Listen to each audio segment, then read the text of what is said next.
டெல்லியில் நடைபெற்ற கரப்பான்பூச்சி ஜனதா கட்சியின் போராட்டத்தில் பாலியல் துன்புறுத்தலுக்கு ஆளானதாக பெண் ஒருவர் புகார் எழுப்பியிருப்பது விவாதத்தை ஏற்படுத்தியுள்ளது.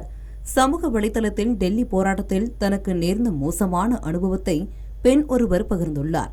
கரப்பான்பூச்சி ஜனதா கட்சியின் போராட்டத்தில் பங்கேற்றபோது கூட்டத்தில் இருந்த ஒருவர் தன்னை தவறான முறையில் தொட்டதாகவும் பாலியல் ரீதியாக அத்துமீற முயன்றதாகவும் குற்றம் சாட்டியுள்ளார். அந்த நபரை அவர் அறிந்த நிலையில் ஆண் தன்னார்வலர் அவரை அணுகி நீங்கள் ஏன் இங்கு வருகிறீர்கள் என்று கேட்டதாகவும் அவர் கூறியுள்ளார். மேலும் ஒரு தன்னார்வலர் தன்னை அணுகி போராட்டத்தில் இத்தகைய தவறுகள் நடந்து கொண்டுதான் இருக்கும், நீங்கள் வேறு இடத்திற்கு செல்லுங்கள் என்று கூறி பாலியல் புகாரை அலட்சியப்படுத்தியதாகவும் அந்த பெண் வேதனை தெரிவித்துள்ளார்.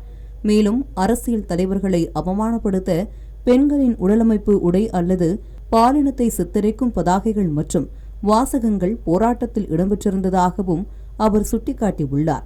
பாலியல் துன்புறுத்தல் புகார்களும் பெண் அடக்குமுறை சார்ந்த வாசகங்களும் டெல்லி மாணவர் போராட்டத்தின் மீது கடும் விமர்சனங்களை எழுப்பியுள்ள நிலையில் அது இணையத்தில் விவாதத்தையும் ஏற்படுத்தியுள்ளது.